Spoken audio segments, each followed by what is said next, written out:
do something we try and do every year, which is to have a vision sermon, where we set the path that we're going to pursue for the next year. What are we going to do for the next year? And I want to be open with you about this. I find these sermons slightly irritating.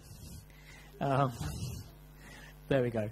I'm a bad charismatic evangelical because I think vision sermons are irritating.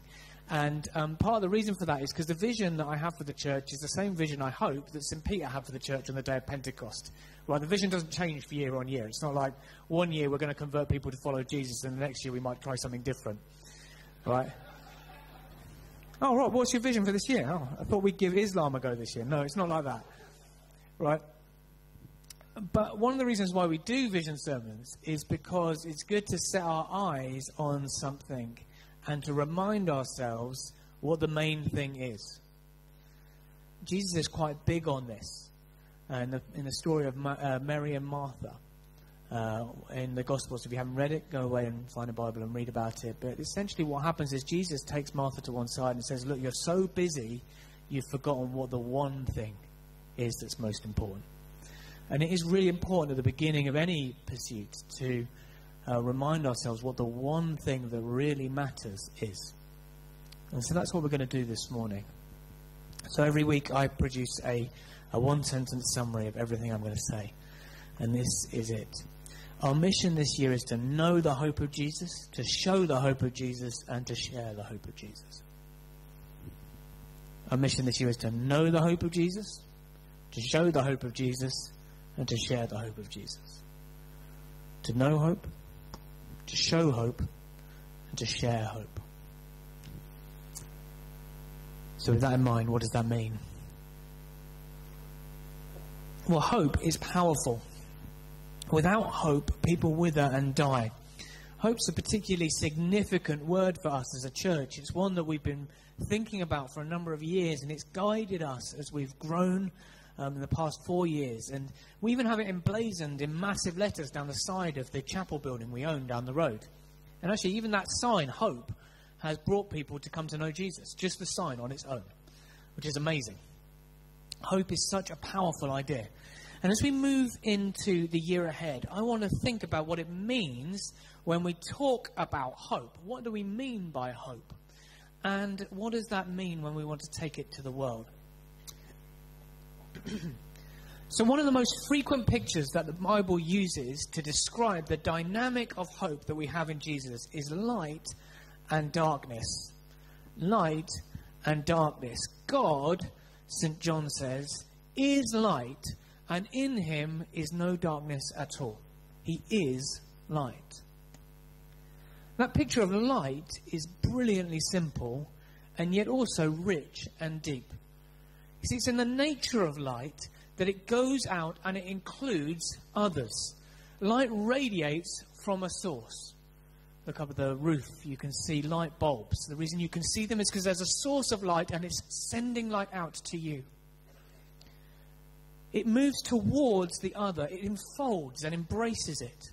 It does not diminish that which it touches, but rather allows it to be seen fully as it is, to become more fully itself. Light warms and energizes. And for this reason, light in the Bible is associated with life and with love. God is life. God is love. To say that God is light is the flip side of saying that he's love. One who looks to the other and brings them life, enabling them to be more fully themselves and more glorious than they could have been without him. But we can go further than this. You see, for God to be light also implies that he's truth and that he's freedom. So to say that God is light also means that he's truth and that he's freedom. Light illuminates. That's its essence. Light shows you what is there. It's a means of understanding the truth. It makes known the truth about that which it touches.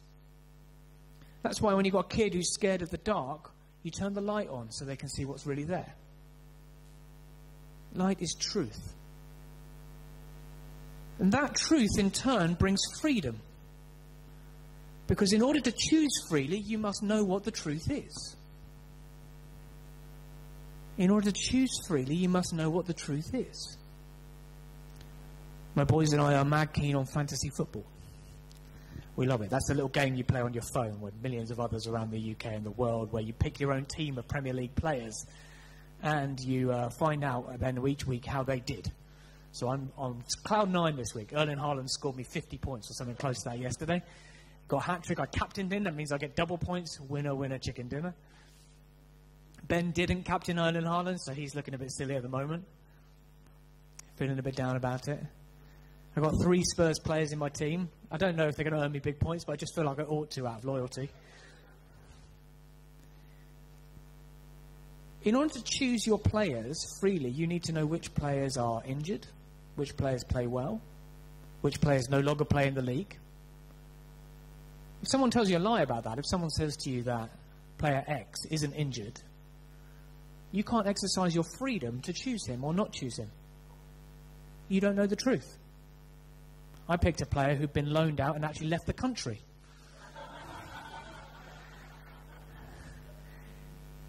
I'd love to say that no one told me, but I just didn't check the app. Truth brings freedom, because to choose freely, we must first know the truth.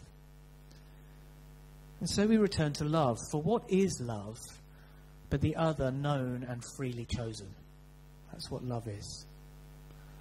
God is light. He's beauty and truth and freedom and above all love. Now pause for a moment. That is an extraordinary claim. At the centre of existence is not the cold indifference of a mechanical universe blindly progressing from darkness to darkness.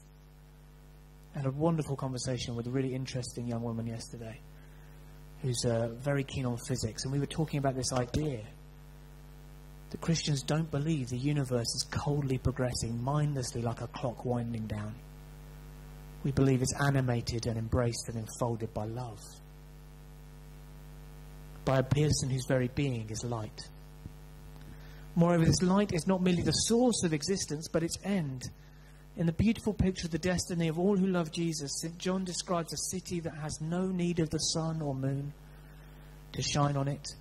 For the glory of God gives it light, and its lamp is the Lamb. And by its light the nations will walk, and the kings of the earth will bring their glory into it. And its gates will never be shut by day, and there will be no night there. It's Revelation 21. But if the centre of existence is light, why does the world experience such darkness? The possibility of darkness is the necessary implication of the ability to choose the light of freedom and love. God is perfect freedom and perfect love. To be able to choose both freedom and love is to accept the possibility of choosing darkness. Yet just as light, love and freedom and life go together, so too do darkness and sin and slavery and death. The world exercises the freedom of light to choose darkness, but then finds that freedom removed. It rejects God, who has freely chosen love and life, and finds itself enslaved to sin and death. Such is the condition of humanity. We kid ourselves that we can make choices and they have no consequences for us. That is not the case. When you make a choice, it has a consequence. And to choose to reject freedom is to choose to embrace slavery. And it can't go back. Once that freedom is surrendered, you can't obtain it again. That's the nature of slavery. Once light is surrendered to darkness, darkness cannot generate light. Right? That's why we have light bulbs. You ever thought about that? Because a room that is dark cannot generate its own darkness. It cannot generate its own light. You need to bring something into it. You need to bring a light source into it. That's why we carry torches when we go to New Day. Right? Because it's pitch black and there are kids running around. There are wires everywhere. Tents built up. And once it is night, it is night. The only way of having light is to bring a light into the darkness. The condition of humanity is one that has rejected the freedom of light and chosen darkness and so lost its freedom. It's fundamentally a condition without hope. For the only hope of the slave is to obtain freedom, and yet freedom is the one thing a slave cannot obtain. for himself, perhaps cannot even imagine. To be in darkness is to be without hope, and to offer light is to offer hope. So how do we offer light? Well, to offer light is first to demonstrate that there is another way to live. To understand that darkness is not the final condition of all humanity. That offer awakens the possibility of hope, because it shows us that we don't need to live in the darkness of sin and death. All of a sudden, we can imagine ourselves becoming men and women of light and love. It's another way to live. Something better. This is how St. John begins his account of Jesus' life, death, and resurrection. In him was life, and the life was the light of all mankind. The true light that gives light to everyone was coming into the world. As Christ comes into the world, he brings with him the hope that the darkness of sin, of slavery and death will be destroyed by his light. See, when there is light, darkness has now power to fight it. It's not a question of contest. When there is light in a place, darkness has to go. It's not a struggle. You turn the light on and it is light. This is the gospel, that within each of us lies a darkness of pain, of shame, of guilt, frustration, and ultimately of despair. And that in its place, Jesus has come to fill us with light and with life. That's what the gospel of Christianity is. The challenge each of us face is whether we will receive that hope, whether we will allow the light to remove our darkness and replace our death with his life. That's what the gospel is. And it's both sudden and it's slow. It comes like a flood when we open the shutters of our life to him, when we're baptized and commit ourselves to following him. It's like opening the curtains in the morning and the light streams into the room, and all of a sudden the light that was dark is now light. And yet there are still attic rooms shrouded in gloom within each of us that we need continually to be opening up and encouraging the light to enter. Areas of bitterness or long-held grudges, of cherished abuses of our sexuality, or prejudice against our brothers and sisters. To live in light is the continual choice to reject darkness and to embrace Jesus. So where does this leave us as Christ Church? Well, with the words that Heather read earlier. Christ came as a light into a world of darkness, the ultimate bearer of hope, and now he sends us in the same way. You are the light of the world, he says.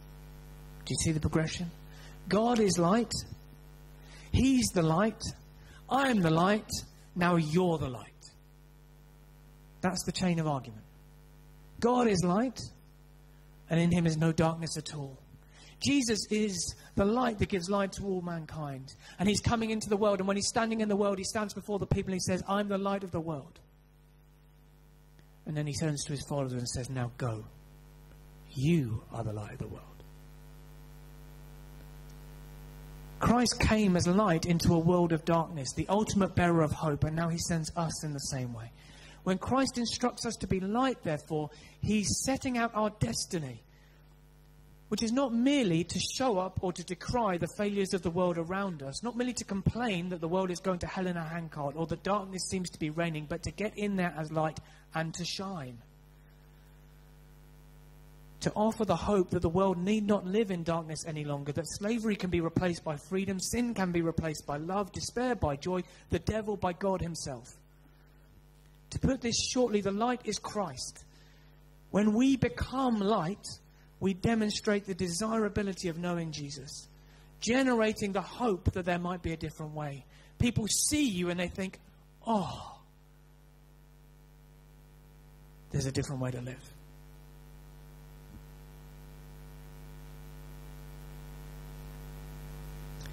I've told this story before, some of you heard it firsthand from the man who told it. A friend of mine, Alex, who's a former Marine and now a pastor of church, and now leads a church planting network in Yorkshire. After he'd come out of the Marines, Alex, who I was at school with, so you can picture him in your mind, he's roughly my age. He was playing for a football team, and the football team had its annual dinner. As part of the annual dinner, they hired a stripper. And out came the stripper at the annual dinner. The football club all there, and everyone was chanting and doing the things that people do when there are strippers coming on. And one of his friends, Christian, said to the guys on his team, actually, sorry guys, I just don't want anything to do with this. I'll come back after you're done. Right? And Alex and the others, they knew that he was a Christian. They used to do pranks on him like men do when they like each other. You know, this is how men roll, right? They are affectionate towards each other, and the way we show that is by being unkind. Right? Is what it is. It's not the way that you know that a boy likes you if you're a girl at school, is that he pulls your pigtails, right? He's doing it because he likes you. Don't knock it. It's been working for thousands of years. So they used to arrange his bags into the shape of a cross and throw his stuff out, all the rest of it. And Alex's friend stood up and he left the room, and as he went, everyone in the room was jeering and throwing bread rolls at him and pelting him with stuff, and he just walked out. He didn't make a big deal of it. And Alex told me once that as he saw his friend stand up and walked out, he was throwing stuff with the rest of them. He was shouting abuse with the rest of them. But inside, this former Marine was thinking, what a thing it is to be able to live like that. What it would be like to be able to live like this man lives. Now, no one knew that Alex was thinking that. He was throwing stuff with the rest of them. I wonder how many of the others were thinking that at the same time. That's light in the midst of darkness. A room captured by darkness, begins to see light. And the light is a demonstration of another way of being. You don't have to be like this. It doesn't have to be like this. There's the hope of something different.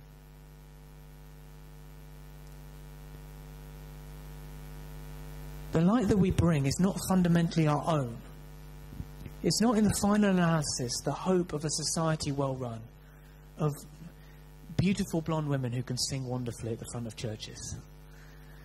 It's not of people who are kind. It's not of men and women treated as equals, of a community of races, of nationalities and ethnicities. All of these things are evidence of the presence of light. But the light they are showing is fundamentally Jesus. Our work is to bring people to Christ. It's not merely to demonstrate a better way of living, but to introduce them to the one who himself is light and life. This is how John's words are fulfilled. The light shines in the darkness, and the darkness has not overcome it. Have you ever thought about how that works? The light still shines in the darkness because you are here. He may have gone, but in you he remains. And wherever you go, in your offices, in your schools, in your families, whatever darkness you walk into, his light shines because it shines in you. What does this mean as we move into the year ahead? First, it means we need to know hope. In other words, to resolve to come increasingly to the light of God and allow that light increasingly to fill our lives. Now, each of us will find a different application of this. But here's some that I just thought of as I was writing this. It might mean getting baptized if you've never got baptized. Right, baptism's for the start of the Christian life, but sometimes we start off without it. And that's okay. When Heather and I went and walked the Camino de Santiago, the great pilgrimage route to the tomb of St. James last year, what I was amazed to find is that halfway along the route there were people selling walking shoes. Now you would think shoes are the thing you need at the beginning of the walk. But that's okay. Some people forget to buy the right shoes. Better buy them halfway through than to buy them not at all. Right? Baptism might be for the start of the Christian life, but if you haven't got baptized yet, do it now. Put the shoes on. Right? You're going to find it goes a lot easier. The walking goes a lot easier if you've got the right stuff. If you haven't got baptised, it can be a little bit like having those Christmas lights that people put up in December. Do you know the ones I mean, where they shine a light onto the outside of the house? And it looks great. And you see snowflakes dancing around, and I'm sure a little bit gets into the house. Right? That's why I've always thought it was mental to have them on at night, because you're shining a snowflake onto your wall. That can be our Christian lives. We can be in church. And there can be light. There is light in our lives, but we are shining on the outside and a little bit's getting in. When we get baptised, when we go all in for Jesus, what we're doing is turning the floodlights on inside the house. We're saying we don't want the inside of the house to be dark anymore. So we're going to turn the lights on. So this year, if you haven't got baptised yet, get baptised. Commit to reading Scripture and praying or fasting each week. Plan your spiritual life in a named, accountable, achievable way. Right? I'm sure the women do this as well, but men, when we work, if you want to succeed at work, you can set yourself goals, right? This year I'm going to achieve X or Y. We have planning meetings about it. I used to have billings targets when I was a barrister. This year I'm going to bill so much money. Why don't we do that with our spiritual lives? If we take it seriously, at the beginning of this year, set yourself the target of I'm going to read the Bible in a year or 2 years. It's fine to do it in 2. I'm about to finish a 2-year cycle. Or I'm going to pray each day. Look for acts of kindness, first to other Christians and then to those outside. You set yourself the goal of one selfless act of love for someone every week and then increase it. So that's knowing hope. Second, showing hope. That means what Jesus said. Doing good for those around you. Christians should do good. You were created, St. Paul says, before you were predestined in him for good works. Right? You're here to do good. So do it. Now we can do that as a group. One of the things Heather, after she read our sermon, she started trying to expand the number of hours that the health visitors are using our church for not very much money. So they can do more classes for more parents and have more infant clinics. That's something we're doing together. You might have an idea about that. You might think, let's do a fun run. I'm just making up stuff now. To raise money for a local charity, or let's go and litter pick, or whatever it is, right? We can do that together, and you can do that on your own. Raise money, give money, improve the environment, care for creation. Share your ideas. Let's be a light shining in this village. There's an awful lot of darkness in Hersham. What we need are lights.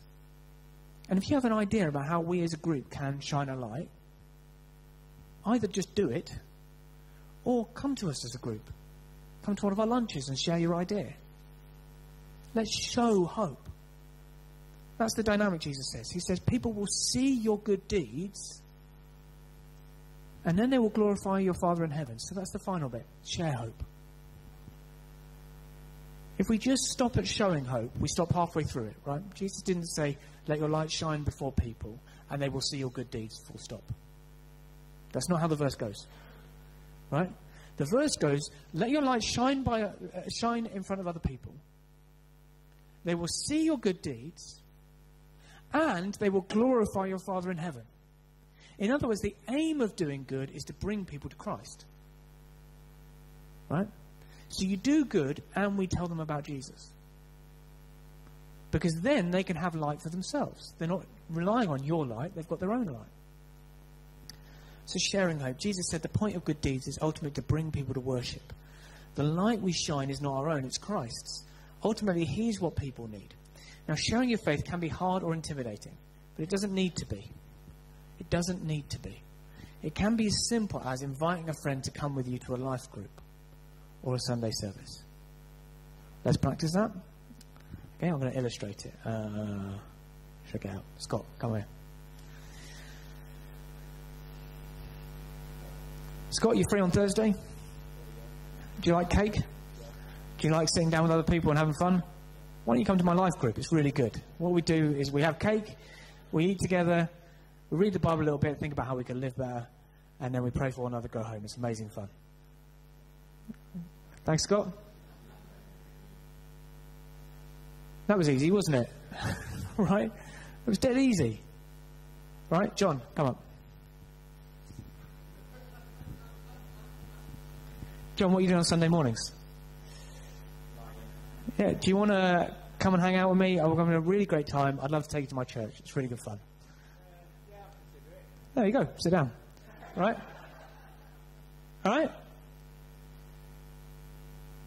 Now, I'm not saying if you do that, it's not a magic formula. Everyone's going to be like, oh, yeah, life group. Oh, yeah, church, right? Do you know when they've done surveys? They did a Talking Jesus survey last year, the Evangelical Alliance. Some of you might remember Catherine Brown, who came to talk, our friend Catherine, works for the Evangelical Alliance. Very, very, very energetic. She looks like a living can of Red Bull with lots of hair. Okay, it's just a reminder of what life is like in your 20s, before children and age take their toll. And her organisation did a survey about, do you know the number one reason why people don't go to church? No one's invited them. Right, they measured that by asking people, if someone invited you, would you go? Do you know the majority of people in the UK would come to church if someone invited them? Now, I know that in reality, whenever you invite anyone to do anything, it doesn't happen like that. Right? You might have to ask several times. But we think no one wants to come. They're thinking no one wants to take me. Now, you'll notice, you could do the same thing with Alpha, by the way. Same thing's true with Alpha. Right? And that's even easier. We've got cards for invitations. Right? All you need to say is, my church is doing an Alpha course. It's amazing. There's free dessert, lots of people, great conversation. Do you want to come? I'll go if you go. Or I want to go. I'd like someone to come with me. Then it feels like they're doing you a favour. Right? What I'm not doing here, you'll notice, you might be thinking to yourself, Phil, you're not giving people the gospel. Well, yes and no. Right? No, I am not, in the sense that I'm not sitting them down and saying, let me tell you, there are 3 ways to live. 2 ways to live, right? You're in darkness, you're a slave to sin, fear and death. God, who is light, sent his Son, who is light, into the world to die at the hands of the darkness so that light could go into the darkest place, which is hell, and triumph over it and then shine light to anyone who will receive it. Do you want to come to church? Right, now I'm not doing that, right? I'm certainly not doing which a colleague of my mum's used to do,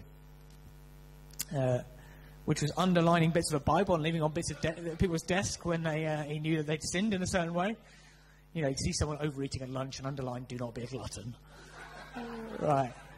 Or he'd know that someone had cheated on his wife, so he'd underline, do not, thou shalt not commit adultery, and leave it there. Oh, that's not evangelism, right? Neither of those things are evangelism, really. They're both really about me feeling good, not about you coming to know Jesus. Right? I'm going to lose a lot of friends, but who cares? I've got a job. Anybody who's watching this online is an evangelist, feel free to come back at me. I don't think a lot of what evangelicals call evangelism is evangelism at all. I think a lot of it is about us ticking a box and feeling good about ourselves. It's self-righteousness. Because if we were really interested in sharing the gospel with people, we would do the most effective thing, which is to bring them to church, and then they can meet Jesus. It's not a formula. None of these things are a formula. Ultimately, to share the good news is to bring them to meet Jesus. It's like Nathaniel and Philip in John 2. Come and see. I might have found the light. That's all you have to do. But, here's the flip side. You do have to do it. Otherwise, they'll see your good deeds, and instead of glorifying your Father in heaven, they'll glorify you. Now that feels great, doesn't it? Oh my goodness. People thinking you're a good person. I love it. Oh, it's so nice. They look at you like you're kind of on a pedestal. They're really grateful. They want to be like you. That's amazing when they want to be like you. That's not the light. The light is come and meet him. Our mission this year is to know the hope of Jesus, to show the hope of Jesus, and to share the hope of Jesus.